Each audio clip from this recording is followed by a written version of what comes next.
Hello, friends. It is your host, Hallie Bulkin, and we are going to do an episode. You've got just me today on really diving into feeding the future, the mission behind Feed the Peds. I know I've talked about it here and there a little bit, but I've never really dove too deep. And so I'm not going to give you a whole big long bio and everything like I do for all my guests. If you guys are here on the podcast, you probably know me, Hallie Bulkin, certified pediatric feeding therapist, certified myofunctional therapist, SLP by trade. I love all things feeding, myo, tots, airway. So that's all you need to know for now. As always, I'm very reachable on Instagram at Hallie Bulkin, so you can always reach out and DM me if you have any questions. But I want to talk about this topic today because I realized it doesn't really have the airspace that it deserves. And so we're going to dive into the mission as to why I've been doing what I've been doing since really middle of 2019. And before we jump in, I do want to let you know that the doors to Feed the Peds are open. So if you go to feedthepeds.com, our 40.5 hour course over 12 weeks is enrolling right now today. Yay! At feedthepeds.com. So if you have any questions about that, let me know. But if you're an SLP or OT or SLPA, OTA, CODA, looking to step into the pediatric feeding world and you need to understand more about, some of you can assess and treat independently. Some of you can treat after you've been given the assessment and treatment plan. Wherever you are in that realm of professionals I just mentioned, you are welcome to join us inside Feed the Peds. So go to feedthepeds.com and check it out and DM me with any questions. Okay, let's jump into today's episode.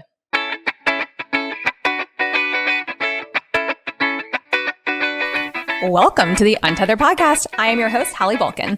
I'm a certified myofunctional therapist, feeding specialist, podcaster, business owner, and mentor. This podcast is all about getting your questions answered and collaborating with colleagues to bring you the most up-to-date information in the orofacial myofunctional therapy, airway, tethered oral tissue, and pediatric feeding therapy space.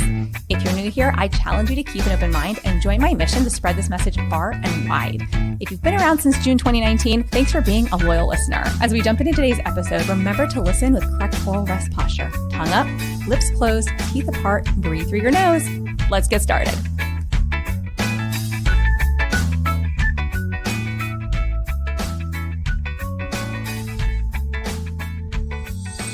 Quick disclaimer, all information, content, and material of this podcast are the opinions of the speakers and is for the informational purpose only and not intended to serve as a substitute for the consultation, diagnosis, and or medical treatment of a qualified healthcare provider. So this is a topic that is super duper near and dear to my heart. And what am I doing? Today, I'm basically pulling back the curtain on Feed the Peds, why I created it, the mission that fuels it, how it's helping kids get off waiting lists by basically training, I want to call it like an army of confident, capable feeding therapists, right? People who really desire more in their skills as clinicians. Some of you are business owners. Some of you work in other, people's practices or in hospital settings or inpatient, outpatient settings, and you've built out programs there. You've quite literally dedicated your life to helping our patients, right? And so I really want to dive into my heart in a sense. And again, where this all started. And so let's flash back for a few years to 2019, because, I had a lot of experience in private practice. I worked in the school starting out for 2 years, just working with preschool age kiddos and employed by the county. And then I went to their infant and toddler program for a year. But by then I was so jaded and so burnt out that I was like, I'm done. So I quit being an SLP. I actually took 8 months off of being an SLP. I really missed the kids. I came back. I worked for a private practice for a year, almost partnered with them. That didn't work out because I was already planning to go out on my own. And it's now that was June 1st, 2014 is when I opened my private practice. And the rest is history. It's now April 2025 at the time of this recording. And so here's the thing, being a private practice owner, even though I can expand my team, even though I can expand the states in which we treat, I just felt like it wasn't at an exponential enough level for me. And I was like, I can't serve everyone, but I can teach others too.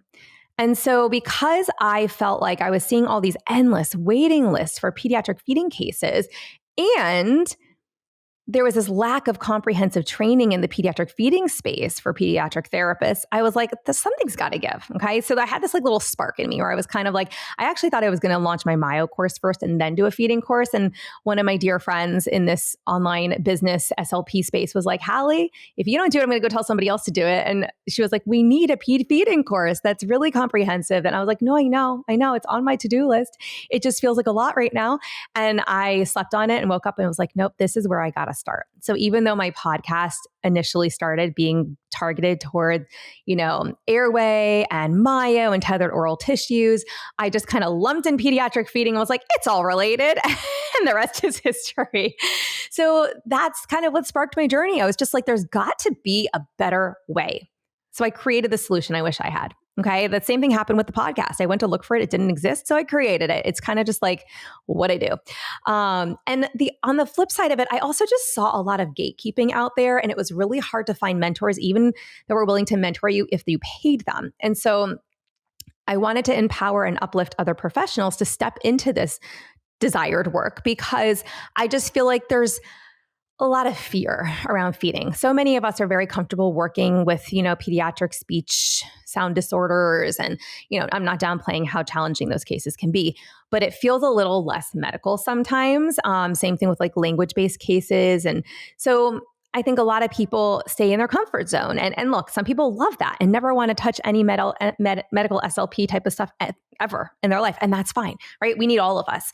My point is, I knew a lot of SLPs that were kind of working jobs where they were like, well, if I had the right training or I had the right mentor or I had the right access, I'd rather be doing X, right? Some people want to be in a NICU. Some people just want to work in a private practice and work with, medically challenging cases with kids who are not feeding or who need to expand what they're eating, or maybe they don't chew at all. And maybe they're NPO right now. Who knows, right? So the point was, I wanted to uplift and empower others because I really didn't see this going on back in 2019. This was not happening in the online space. And so it was kind of like mission critical here. Like my mission became to train therapists to confidently, but I knew confidence came through competence, right? Everyone uses that in their marketing now, so whatever. But basically I wanted to give everybody the confidence to assess and treat pediatric feeding and swallowing cases so that children could get the care they needed faster, like get these kids off waitlists. That was my big, big, big mission. Okay. And so my vision then was a world where waitlists are shrinking down to nothing and more children are giving the opportunity to access the services they need and truly thrive. Right. So, I had some core values in this, and those core values really focused on kind of like functional, real world learning. Like, what do I mean by that? A lot of us go and sit in courses and we walk away with ideas of what to do with maybe a handful of kids on our caseload. And after we've implemented that, we're like, okay, now what? Now what? Because a lot of us weren't taught to think critically, but we also are not taught in ways that stretch our brain much beyond just ideas that pop into our head as somebody's teaching us. And that's not their fault. And it's not really our fault either. It's just a realization. And I kind of went, okay. So it's not only that we need to deliver this information and mentor, we also need to create critical thinkers. And so I really wanted this functional real world learning, and it became my mission to figure out how to deliver that in a virtual, like online space. Okay. And then I wanted to build confidence through mentorship. That's a super core value in everything that we do in my business. And I wanted a more of a community driven movement of clinician advocates. And so this isn't just about education, right? It's about access. Every therapist that trains through one of our courses means that there's dozens of children that are going to get the care that they deserve. So I'm like, if I can train thousands of therapists, I can exponentially reach tens of thousands of children. I could never do that inside my practice in a single year, right? And so it's become really, really exciting because we have had over 2,500 graduates from Feed the Peds, SLPs, OTs, SLPA, CODA, I think mostly fully licensed professionals, but we do have some in there who also work with the licensed professionals like CODAs or SLPAs to help carry out some therapy that, is provided to them in a treatment plan and with some guidance. And so, again, it's just expanding the access through the providers who are licensed to provide the care, right? that's how we get all these children off waiting lists. And so here's what Feed the Peds offers, right? Because a lot of you are like, okay, great, Hallie, but like, what is this? Maybe I've never heard of it, or maybe you've heard of it a lot, but you don't actually know. I'm just going to give you a very, very, very quick rundown, okay? So it's a 12-week foundational program. Doors are actually open right now if you're listening to this the week of May 5th through 9th, 2025 at feedthepeds.com. Assessment to treatment planning and even parent coaching stuff is in there, right? And we've got topics that we cover like sensory motor, sensory oral motor, starting solids, TOTS, picky eating, NICU, NAS, other medical complexities. It's just so much good stuff. And I personally am the one who teaches the TOTS and myo modules and how you can adapt this information to like your younger kids birth to 5, which is what the course focuses on.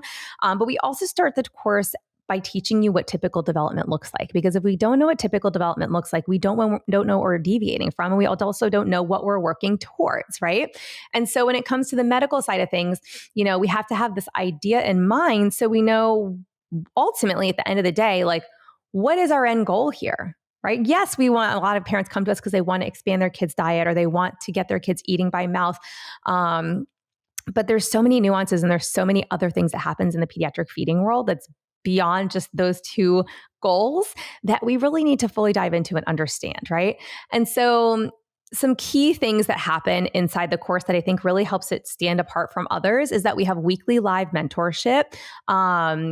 We have a group where you have access to the mentors where you can ask questions. As each module releases, we have dedicated posts where you can post those questions for that module on there. So we have the context of where the question's coming from, and we answer those questions throughout the 12-week course. We also have the live, as I mentioned, mentorship, which is in a case study review call and Q&A, an interaction type of call that starts following module 3. And then we have those real case studies, which I think really help drive home the information and help you fully start to extract what you're learning and apply it right to your own patients. So I think that's pretty cool. And then one feature that everybody loves the absolute most is just lifetime access to the course. So you can come back and watch it, and listen to it, use it as a resource whenever you want. And I know that's so critical. My ADHD brain was like, if only, when I leave courses, I'm like, if only I could go back and hear what she was saying on that slide or this section of the course. I just feel like this would be so helpful to this patient sitting in front of me.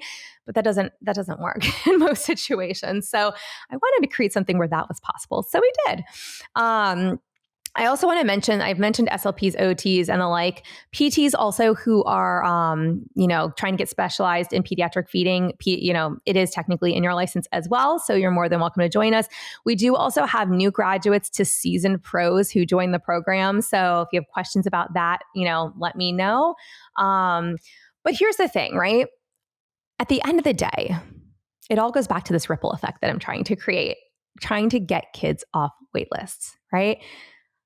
There's this systemic impact. Like in my private practice, as I mentioned, I could only see so many kids, right? With Feed the Peds, I've helped train thousands of therapists, each of whom are serving dozens of kids in their community.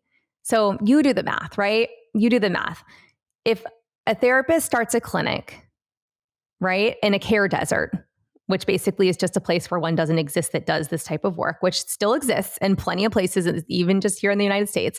And another person builds a feeding caseload confidently, maybe within a school, early intervention setting, and maybe you're able to treat this as well.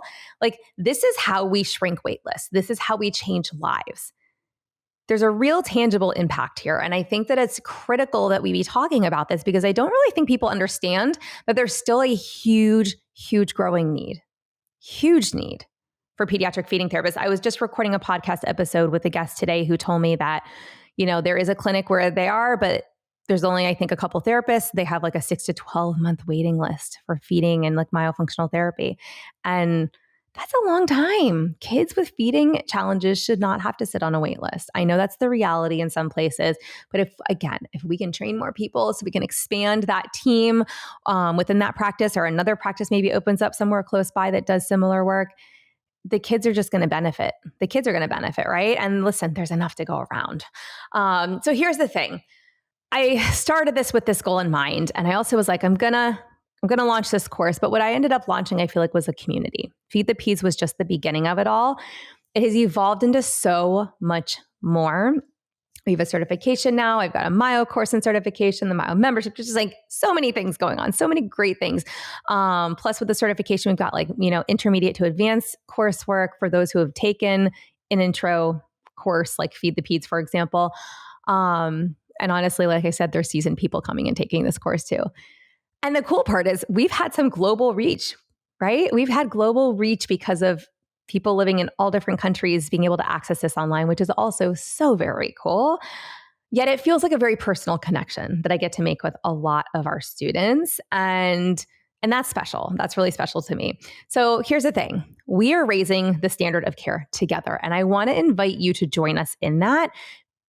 There's several things you can do. One, you can just share this episode or share this podcast in general, the Untethered Podcast, because this is helping a lot of families, not just professionals, but professionals and families alike, learn, find the support they need, understand what to ask for, and advocate for what they and their children need. And it's incredible. It's really incredible. That was not my initial intention when I launched this podcast, but it's been such a heartwarming outcome that makes me really happy. And everyone says, how long are you going to do this podcast for? I don't know. But we're still going and we haven't missed a week since summer of 2019. So here we are. And I will keep showing up every single week and bringing you all more information because that's what is necessary to move the needle forward, especially in the medical world. So I want to invite you to join the mission. You can, if you haven't taken the course yet, enroll in Feed the Peds at feedthepeds.com. Explore mentorship and certification if you've taken the course already or you're just looking for advanced knowledge. We also, as I mentioned, have the advanced courses available now too, outside of the certification. If that's not something that interests you, you can still access a lot of the courses that we've created. And again, like I said, just share with a colleague or a friend who's ready for this, who wants to jump into pediatric feeding. If you're passionate about helping kids and you want to feel 100% competent and confident doing feeding therapy, you belong here. You belong here with us, okay? I built this to serve more kids than I could ever do on my own, and it's working. It's working. It gives me chills. I get chills, and I get a little emotional about it. My eyes are like getting a little watery because it's a really very cool, very special goal to have set and to see it in motion and to see the kids that are getting the access to care that otherwise would have been on, like I said, really long wait lists, or maybe they wouldn't have gotten proper access to care. Who knows? It's working. It's working. So I want to thank you guys for tuning in. I want to encourage you again to share this episode, subscribe to the podcast if you're not subscribed.